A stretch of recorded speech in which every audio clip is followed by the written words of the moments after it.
Well, beside the problem of disfavor or even anger that comes from Jehovah on account of idolatry, there's also the reality that idolatry is indelibly tied to the sin of immorality. Now, we have been reading, and we're going to continue to read in Hosea, of this immoral condition of Israel, something which they were not self-aware. They even denied it. Verse 6 of chapter 4 pinned the reason for Israel's inability to recognize their immoral and therefore defiled condition on the lack of knowledge of God's Torah. Not my words, not my thought. That is literally what is written. That is, what God defines as right and wrong, good and evil, moral and immoral, was no longer even known to them because they rejected the source of that knowledge.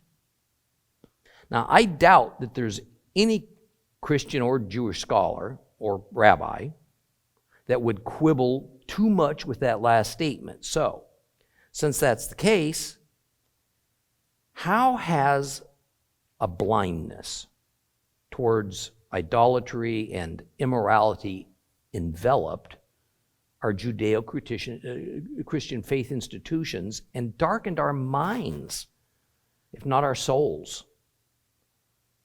Why has the search for truth become a quest for a peaceable consensus within our culture instead? Equally important, what has been the result of this pervasive theological perspective? I would offer that it is chaos and confusion among God worshipers. Charles Malik, who's a Lebanese theologian, philosopher, and diplomat, once said this: there is truth and there's falsehood. There is good and there is evil. There is happiness and there is misery. There is that which ennobles and that which demeans. There is that which puts you in harmony with yourself, with others, with the universe, and with God. And there is that which alienates you from yourself, from the world, and from God. The greatest error in modern times is the confusion between these orders. Now, notice that Malik speaks only in absolutes. This only or that only. Nothing in the middle. Our modern Western democratic societies have politically and socially evolved to despise absolutes. There's a belief that there is no absolute right or wrong. There is no absolute morality. Our intellect doesn't allow for it. In fact, using the word evil to describe something is frowned upon because it is now believed to represent a narrow-minded, ignorant judgment on our part, which is the opposite of universal tolerance of all religious and secular belief systems. This worldview is the same that Ephraim, Israel, had adopted slowly over time, and that Judah was in danger of moving towards. It led to moral confusion for them, and it has ended in confusion for us, to the point that the most foundational and self-evident identity of our biological physical being, gender, is also no longer considered to be an absolute. Tragically, millions of people now live in this miserable muddle of alienation from others and from the God who made them, so many not even totally aware of their condition. Is this an overly dramatic view I just presented to you? Perhaps, but it might also be an understatement of the seriousness of our modern reality, something that Ephraim, Israel, was about to have taught to them in the most severe way. Let's reread Hosea chapter 5. Hosea chapter 5. Open your Bibles to Hosea chapter 5. I'm going to reread it all.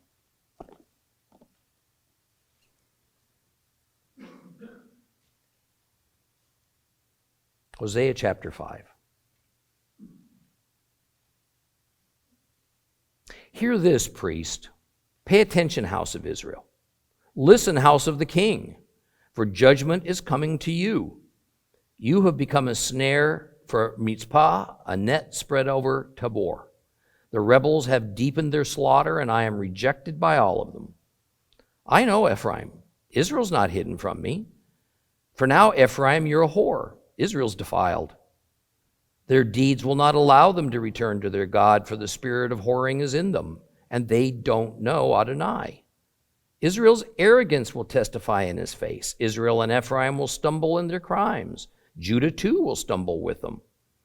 With their flocks and herds, they will go in search of Adonai, but they won't find him. He is withdrawn from them. They have betrayed Adonai by fathering foreign children. Now, within the month, the invaders will devour their lands. Blow the shofar in Gibeah, a trumpet at Ramah. Sound an alarm at Beit Aven. Behind you, Benjamin. Ephraim will be laid waste when the day for punishment comes. I am announcing to the tribes of Israel what will surely happen. The leaders of Judah are like men who move boundary stones. I will pour my fury out upon them like water. Ephraim is oppressed, crushed by the judgment, because he deliberately sought out futility. Therefore, I am like a moth to Ephraim, like rottenness to the house of Judah. When Ephraim saw his sickness and Judah his wound, Ephraim went to Asher, and he sent envoys to a warring king. But he can't heal you or cure your wound. For to Ephraim I'll be like a lion, and like a young lion to the house of Judah. I'll tear them up and go away. I'll carry them off, and no one will rescue. I will go and return to my place till they admit their guilt and search for me, seeking me eagerly in their distress.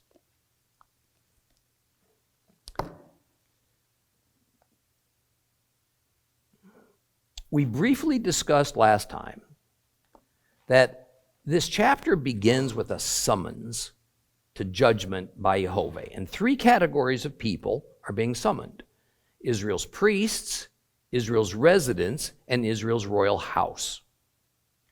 In other words, everyone that can be identified as belonging to the northern kingdom of Ephraim, Israel. Now, after the summons comes a prophecy about their exile and their oppression, and then the evidence against Ephraim, and then finally the judgment. So this narrative is very much in the style of a judicial trial, as it was commonly conducted in the Middle East of the 8th century BC. Now, since that the mention of Mitzpah and Tabor in verse 1 is probably meant only as being representative of cities and places throughout Israel, then the general sense of verse 1 is this: a true knowledge of Jehovah their God has been obscured and even outlawed throughout Israel. And this has been accomplished intentionally by the political and the religious authorities, which had worked together to fashion this new hybridized religion. From God's viewpoint, the entire purpose of the religious establishment and the government of Israel was to guide. It was to educate and protect the people. It was to be based on the Torah. Instead, they caused the people to stumble by committing idolatry that led to blatant immorality, and they did it so they could profit from it. Verse 2 adds the place name of Shittim, which can only refer to the final place that Israel encamped on the west side of the Jordan River before they crossed into the Promised Land. Now, because this verse is very poorly preserved, translation has been difficult and involved a lot of guesswork. I suggested one possible reconstruction of it last time because it really is so hazy that I'm afraid we probably ought not to spend too much time on it, because in the end there's no consensus of opinion. It's just mostly speculation. Well, verse 3 broaches something that we're going to have to deal with that isn't particularly a pleasant thought. It is that while Israel will think that what's going to happen to them is all about the ambitions of an aggressive enemy, Jehovah is going to make it abundantly clear that it is He that's causing the approaching disaster. Yes, God is going to harm His own people. This is a thought that seems utterly foreign to Christians. Often it is claimed that this harm only applies to Israel, ancient and modern, or divine anger and harm is explained away by the claiming that Jesus changed all of that. Well, I assure you He has not. Something we must be careful not to abandon in our study of this particular prophetic book is that the person or manifestation of God that is still speaking to Hosea is the Word. And yet, since we see at the end of verse 4 that Jehovah's name is used as the one who is the accuser and the judge, then it continues to make the Word as but the vehicle or the agent of Jehovah's, the Father's, message to Hosea, not the author of it. Well, beginning with the introduction to Hosea, I've regularly inserted the word Ephraim when I'm speaking of Israel for the sake of clarity, that what this refers to is only the 10 northern tribes of Israel and not to Judah. Now, however, we see the narrative shift, such the term Ephraim is pushed to the front, the term Israel not as much for the time being. Some scholars believe that God is now referring just to the tribe of Ephraim as opposed to speaking of the entire northern kingdom. I can't see that. I don't see it. The Bible is full of Hebrew literary couplets, two terms that are virtually synonymous in their meaning, even if their more technical sense is the two terms might mean something slightly different from one another. It is merely a style of speaking that makes for better transmission of a story orally, which is how it was done nearly exclusively for hundreds and hundreds of years before it was ever written down. For instance, we'll see the terms Jacob and Israel often used as a couplet, even though technically Jacob is the name of one of Israel's patriarchs, and Israel became the name of the nation of the 12 tribes. So Jacob and Israel are nearly synonymous in meaning this name of the same person, and yet both of those terms can be used to refer to the name of the nation he produced. This is what is happening in Hosea with the terms Ephraim and Israel. Here, they're just meant as synonyms. Well, God says that I myself know Ephraim. In other words, Jehovah is not getting his information about the goings-on in Israel secondhand. Jehovah directly sees, he directly knows. So Israel cannot claim that their case is being falsely reported to him. It also means that God can't be fooled by the denial of Israel that they were whoring with Baal. And as a result, a people who were meant and equipped to strive towards purity of worship, well, they become defiled.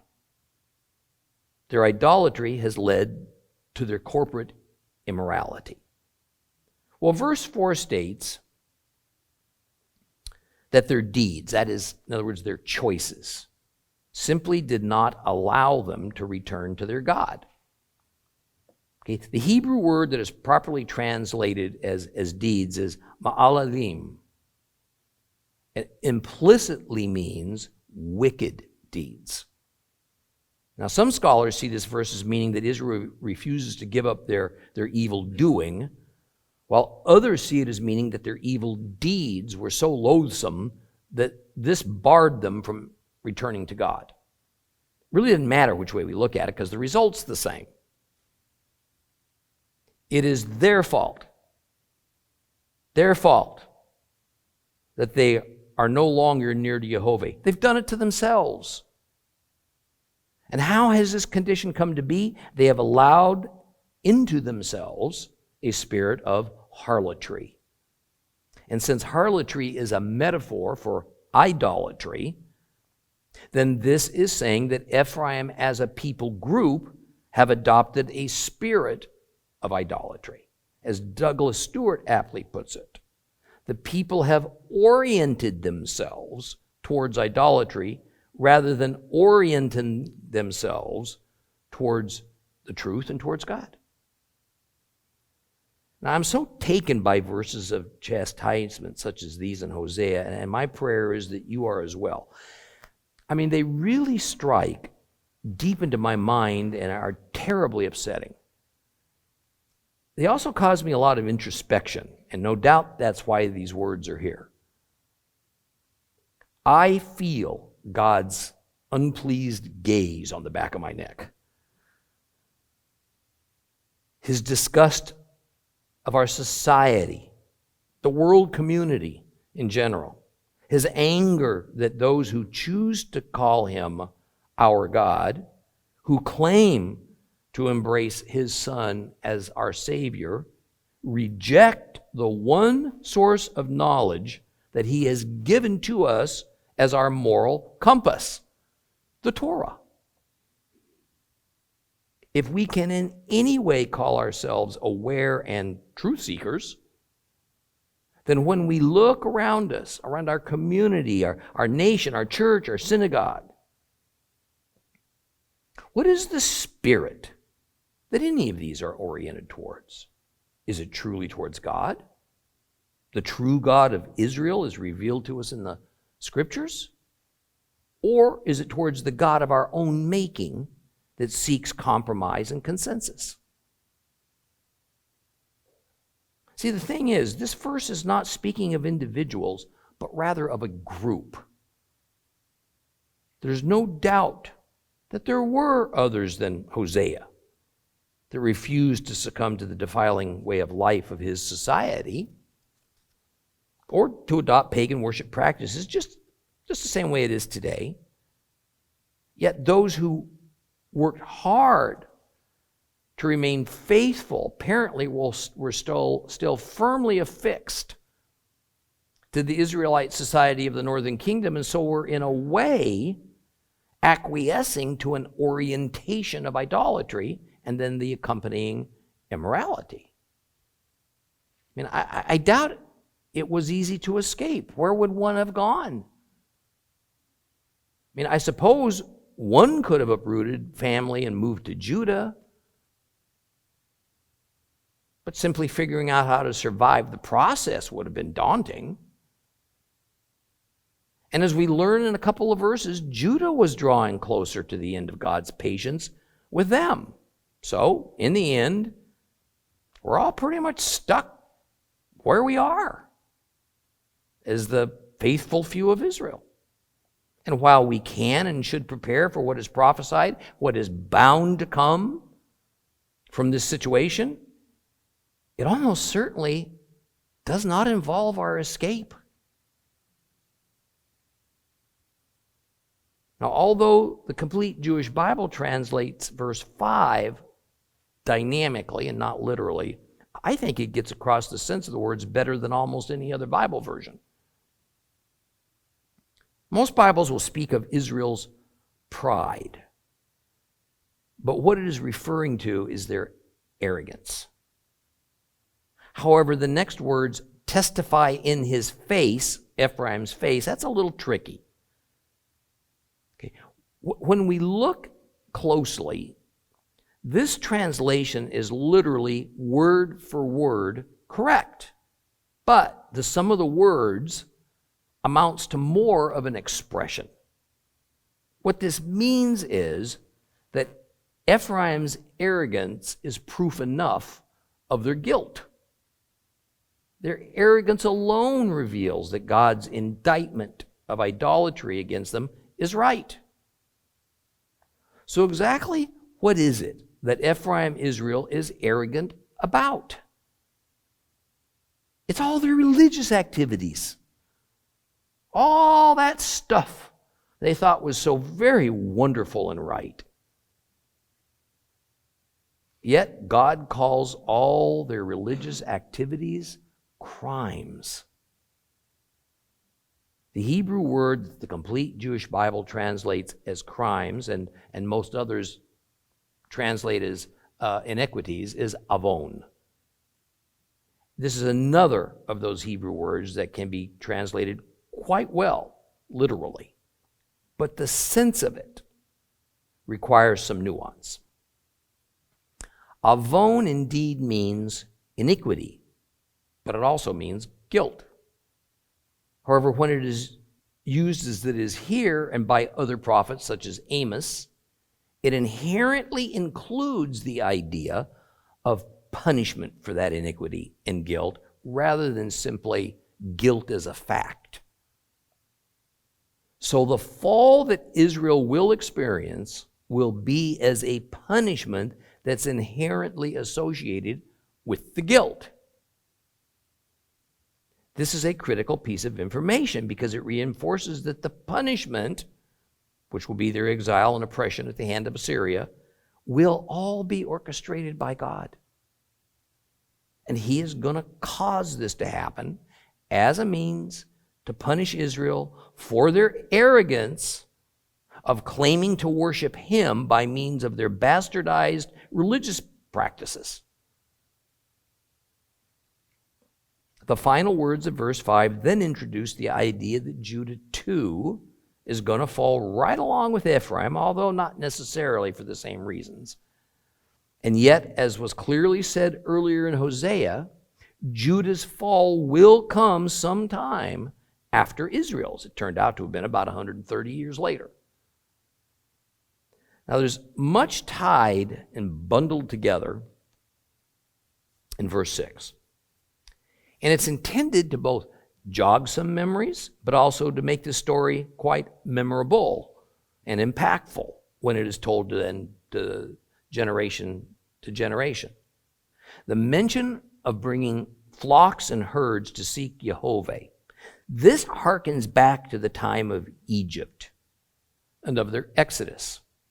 Exodus 10, verses 8 and 9. So Moses and Aaron were brought to Pharaoh again, and he said to them, "Go, worship Adonai your God, but who exactly is going?" And Moses answered, "We will go with our young and our old, our sons and our daughters. We will go with our flocks and our herds, for we must celebrate a feast to Adonai." The Pharaoh, of course, fought against this. He threw all kinds of conditions out to try to prevent Israel from going to worship Jehovah and taking their flocks and herds with them. Now, in the case of their actual exodus, the flocks and the herds were to serve as sources of food for their journey. But here in Hosea, you see, this is referring to taking overwhelming amounts of animals to be sacrificed.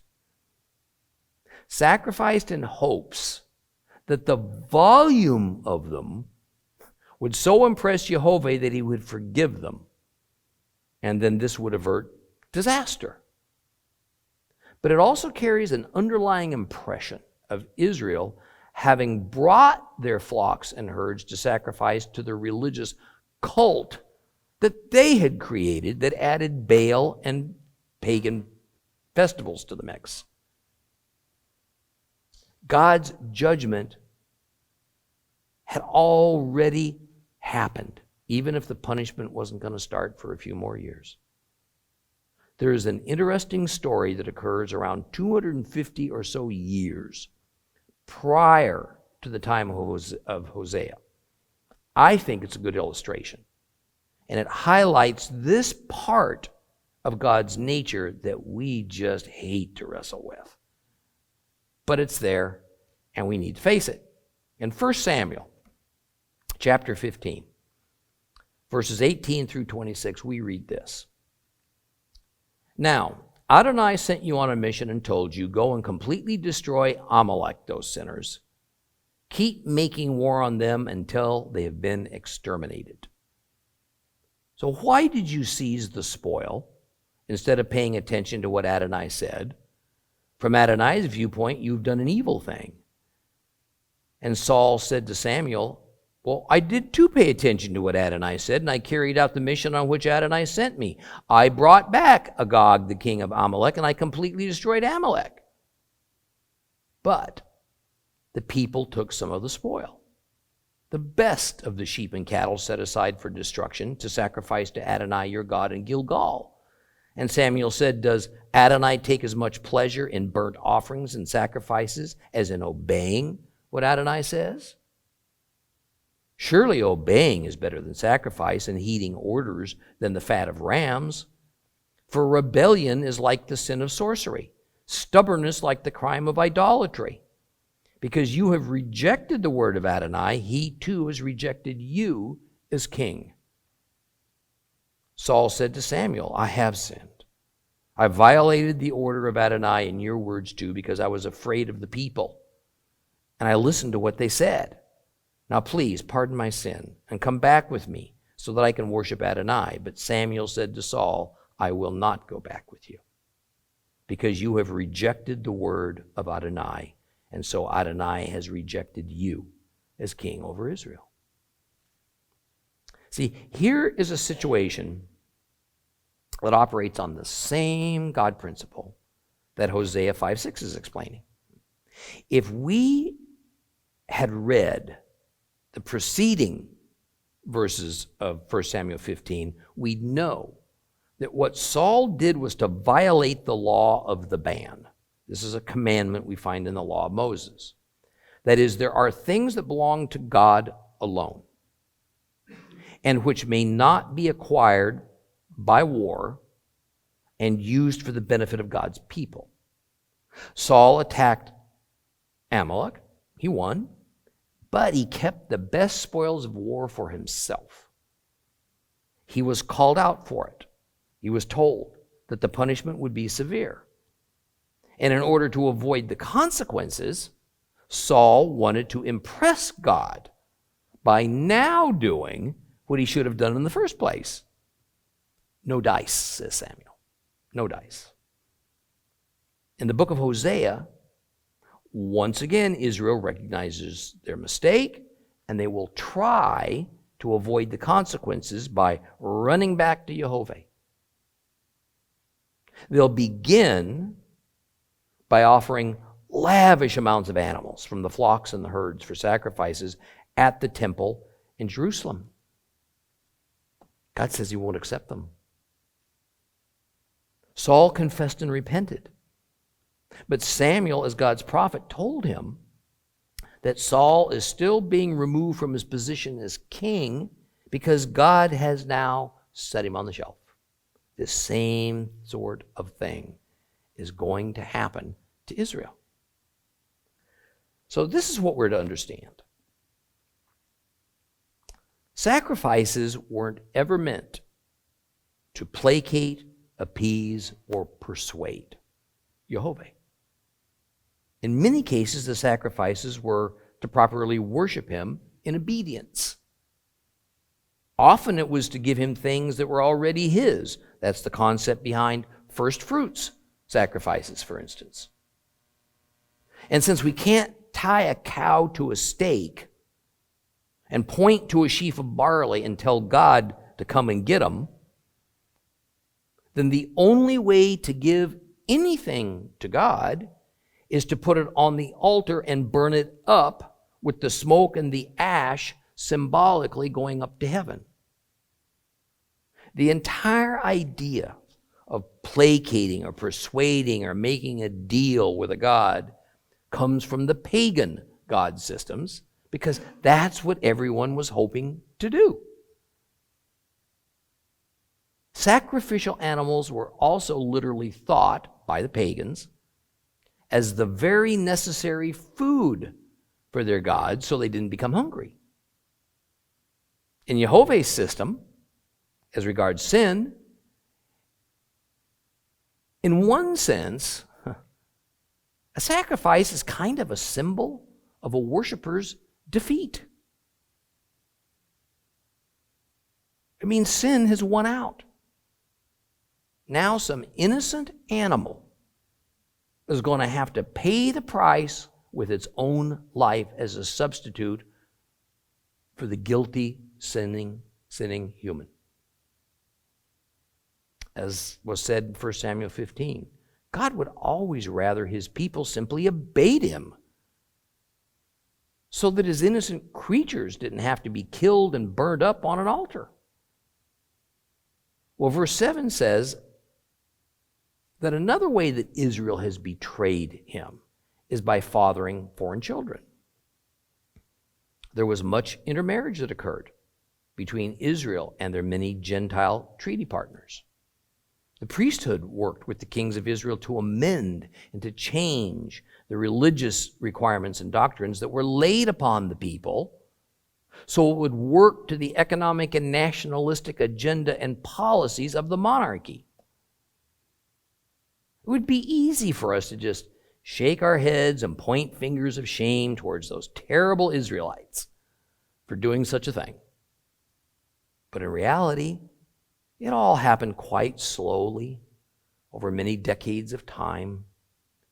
Each seemingly minor change built upon the previous one, and each time the change didn't seem like much to be alarmed about. But after a few decades, if one had cared to look to the past, what was currently being practiced looked nothing like it used to be. However, that's not generally what people do, is it? Hey, it's all working pretty well for me. Why would I mess with success? It's kind of our attitude. There were so many problems that were introduced when the Israelites took on Gentile spouses. First of all, God forbade it, so it was a sin. Second, the law of Moses contains quite a few instructions of inheritance and property rights, and being married to a Gentile brought with it enormous complexities that usually resulted in heartache. For instance, if a child is born to an Israelite and a Syrian, was the child Israelite or Syrian? Was he Hebrew or Gentile? At this point in history, the ethnic identity of the father determined the ethnic identity of the children, but that would actually change over time. And now with this mixed marriage came the issue of religious practices. Neither family wanted their newly married family member to adopt a different religion with a different God and all the obligations that came with it, so the family tensions in such a case were significant. The solution was to mix little of each religion together and create a religious stew that would appease both sides, which is what Israel's government had already mandated and the priesthood had done. Jesus talked about this situation using the term unequally yoked. I have spoken and corresponded with many heartbroken spouses that were Christians, having knowingly married a non-believer, thinking that in time he or she would eventually come around. Years have passed. No interest is being expressed. And the morality and the ethics practiced by the non-believing spouse is so much different than for the believer that has become intolerable. Now what do you do? Now I've attempted today to draw your attention back to a couple of principles and realities that Hosea is built around. So, here's yet another one to keep at the forefront of your mind as we move along. The relationship that Israel had with Jehovah was based on one thing only. One thing: the covenants God had made with Abraham and with Moses.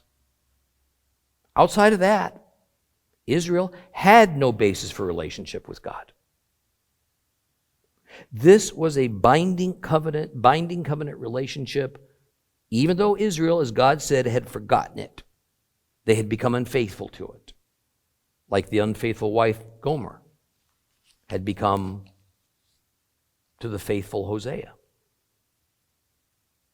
All that we are reading about was Israel's violation of the covenants and how God was reacting to it. However, it's not as though God was bringing in some random consequences that were outside of the covenant terms. Rather, especially as concerns the covenant of Moses, the terms for each party of the covenant were laid out at Mount Sinai with penalties associated for breaking those terms included. What we see happening here in Hosea is a trial to prove that Israel actually had broken the terms of the covenant, and then to determine the consequences for breaking those terms. So there's no serendipitous or make-it-up-as-you-go punishment happening here. God was merely staying true to the terms of the Abrahamic and Mosaic covenants. The covenant penalty for Israel doing what they did was to be thrown out of the land in exactly the same way that the penalty for Adam and Eve doing what they did was to be thrown out of the garden. Never miss that connection, by the way. Verse 8 begins with what is sometimes called the watchman verses, because that's what's being depicted in verses 8 through 11. What the hearer is being asked to do, what you're being asked to do, is to imagine a watchman standing dutifully at his station upon the tallest hill around, looking in the direction that an attack might come from. And he spots an advancing army. Now he must do his job and warn his people. So he sounds the alarm by blowing a ram's horn and a trumpet. Now this is another of those couplet situations where a shofar, a ram's horn, and a trumpet mean essentially the same thing, because here they do the same thing. Technically, they're certainly not the same things. And while it can't be said that a trumpet was never used to warn or to assemble an army for battle, a trumpet was usually an instrument assigned to the Levites and used for religious ritual. A shofar, that was the equivalent of the old army bugle that, depending on the series or pitch of the blast, would tell the warriors what they were to do. Well, it seems pretty clear that this must be talking about the time when the Syrians, again, not Assyrians, Syrians, when the Syrians allied with Ephraim, Israel to attack Judah. Again, don't confuse Syria and Assyria. I'm not mispronouncing it. It's two different places. So as hard as it is to imagine, it actually happened that 10 of the Israelite tribes went to their Gentile neighbor to the north, Syria, and struck a deal with them, so that together they would attack the other two tribes of Israel that lived in Judah. Such was the state of confusion and depravity that Israel had sunk. What we read here is historically accurate. The event is recorded in another place in the Bible. So, with the Hosea prophecy as our backdrop, here is the story. We read about it in 2 Kings chapter 16. Here's verses 5 through 9. Then Rezin, king of Aram, that's Syria, and Pekah, son of Remaliah, king of Israel, came up to fight against Jerusalem, in other words, Judah. They put Ahaz under siege, but they could not overcome him. It was at that time that Rezin, king of Syria, recovered Elat for Aram and drove the Judeans from Elat, whereupon people from Edom came to Elat to live, as they do to this day. Then Ahaz sent messengers to Tiglath-Pileser, king of Ashur, of Syria, with this message: I am your servant and your son. Come up, save me from the king of Aram and the king of Israel, who are attacking me. And Ahaz took the silver and gold that was in the house of Adonai and in the treasuries of the royal palace, and sent it as a present to the king of Ashur. And the king of Ashur heeded him. The king of Ashur attacked Damascus, that's the capital of Syria, and captured it. Then he carried its people captive to Kir and killed Retzin. Okay. Aram, another name for Syria. Damascus, capital of Syria. Jerusalem and Judah are another one of those biblical couplets.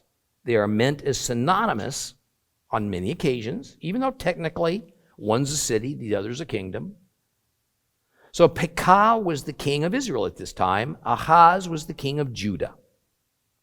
And since Pekah reigned from 752 to 732 BC in Israel, and Ahaz reigned from 735 to 716 BC, there's really only a 3 to 4 year window in which what we just read could have happened. It was sometime between 735 and 732 BC. Israel and Judah had been regularly at each other's throats. They had been rival kingdoms for 200 years, even though they were all brother Israelites. King Pekah makes an alliance with Retzin, king of Syria, to attack Judah. They mainly attacked the territory of Benjamin, the most of which lay within the kingdom of Judah, but part of which lay within the kingdom of Israel. There is a mountain road that runs from the area of Jerusalem to the north, and the order of the cities given in this account in Hosea follows that route. Well, the first city they encounter is Gibeah.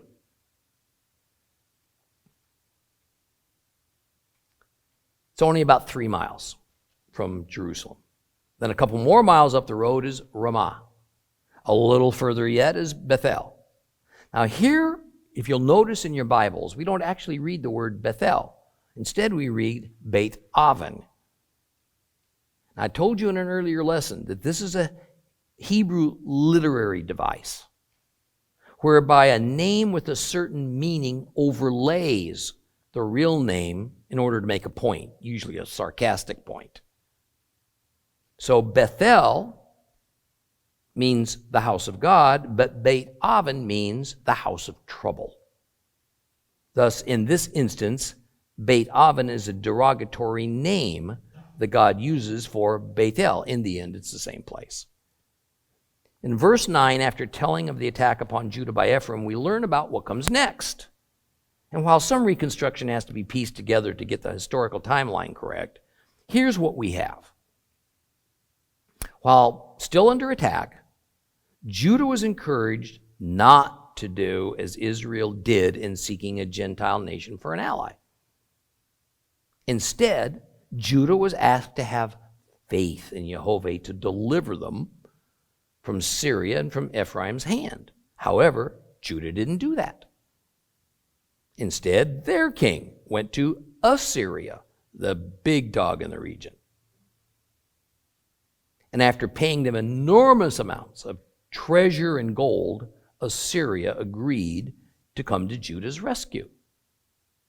Now, we're probably right about the time Israel is going to change kings yet again. Pekah is about to be overthrown by Hosea, not the prophet Hosea, in 732 or 733 BC. So what does all this mean for Ephraim? Well, verse 9 says that the results of all these illicit alliances that both Judah and Israel had made with Gentile nations is that even though Ephraim and Syria are allies, there's still no match for Assyria. The northern kingdom is going to be ravaged by Assyria's army, calling Assyria's ultimate victory when they take the capital of Israel, which is Samaria, the day of punishment. That is, this is the official time when the northern kingdom of Israel ceases to exist, and the 10 tribes of Israel become scattered to the winds. Now, Jehovah assures both Israel and Judah that these events are going to happen, and there is nothing they can do about it. Which, once again, brings us right back to preparedness. It's already been made clear. No amount of repentance, sacrificing, pleading is going to change what is going to happen to Israel and later on to Judah. God will not relent because some line in the sand has been crossed. So, what did Israel and Judah do? They warred with each other. And knowing in advance that the local Gentile nations were going to be God's tool to wreck Israel and Judah, what did they do? Well, they went out and made allies with these same Gentile nations. So how did all that work out? See, there's only one reason that Israel and Judah did this instead of taking other measures, such as preparing for the inevitable. They did not believe God. They did not have the faith to heed the advance warning that could have greatly saved much suffering and death. Were Israel and Judah still going to be handed over to the enemy Gentile nations, no matter how much they might have prepared? Yes. But their circumstances could have been far better, involving far fewer deaths. Believing God and taking action could have averted much hunger and disease.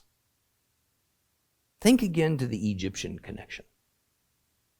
God showed Joseph and Pharaoh that Egypt was going to suffer a series of very bad harvests and nothing was going to stop it. But he also said that if you will believe him, just believe him, if you will take action and prepare, your people and your livestock will survive it. And they can even be a blessing to others. The Pharaoh believed God. He went into preparation mode with Joseph at the helm, and Egypt came out of a 7-year drought stronger than when it all began. Prepare, prepare, prepare, children of God. Prepare. We have been told what's coming. Nothing's going to stop it. When we're prepared, even the unexpected can be better weathered. How much more after we've been warned can we prepare if only we'll trust and do it, instead of fingers crossed, putting it off just a little longer? In verse 10, attention is turned to Judah, and it compares the leadership of Judah to people who move boundary markers. Deuteronomy chapter 27 has a long list of things in which God issues a curse upon the person or the people who violate certain laws. And among the list, we find this one, Deuteronomy 27:17. A curse on anyone who moves his neighbor's boundary marker. All the people are to say, amen. Now, remembering that this applied to the Israelites, then it is necessary to factor in that God was going to allot each tribe and clan their territory within the promised land. The promised land was never to be imagined as actually being owned by the various Israelite tribes and clans, such that typical human means of deciding upon boundaries was involved. God was the owner. God was the landlord. Israel was the tenant. The land could be used. It could be occupied by an obedient Israel to the exclusion of all others, but never would the land belong to them in the sense of actual ownership. So when Jehovah gave each tenant tribe their piece of land, it would have been an affront to God to move his assigned boundary lines. The boundaries were usually described by natural features such as streams and rivers, certain hills and mountains, sometimes large trees or pre-established villages. Always, however, there were boundary markers that usually amounted to a stack of stones arranged in such a way as to be easily understood by all of its purpose. Well, when God says that Judah's leaders were like boundary marker movers, it speaks to their poor character and their rebelliousness towards him. Consequently, says God, he's going to pour out his wrath upon them like water. Now, the terms wrath and pouring out, as in pouring out of God's anger, those are regularly connected in the Bible. There's no particular nuance because the term water is being used. It's only that the pouring out of water is kind of easy to picture in one's mind. Well, now after dealing with Judah's punishment, God turns back to Ephraim, Israel in verse 11, explaining that Ephraim will be oppressed, justice will be abused, and then he explains why.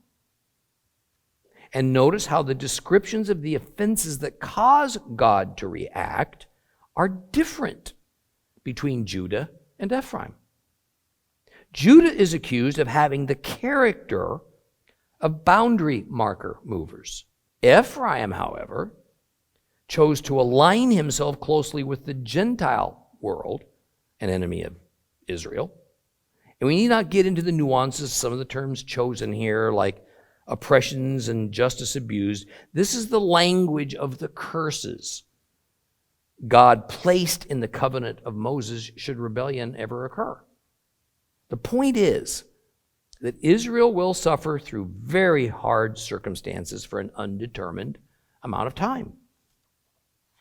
They will be subject to the justice of the Gentile nations to which they've been scattered, and they can't be certain if it'll be like their fair-minded and consistent type of justice that God has given to them. Well, Ephraim's major crime simply comes down to a lack of faithfulness. I suppose that's why any of us and all of us sin, a lack of faithfulness. If we are all perfectly faithful, sin just gets taken out of the picture, doesn't it? Jehovah had promised Israel that if they practiced faithfulness towards him, he would make them secure in their land, and God would deal with their enemies. Deuteronomy chapter 28, starting at verse 1. If you listen closely to what Adonai your God says, observing and obeying all his commandments, which I'm giving you today, Adonai your God will raise you high above all the nations of the earth. And all of the following blessings will be yours in abundance if you will do what Adonai your God says.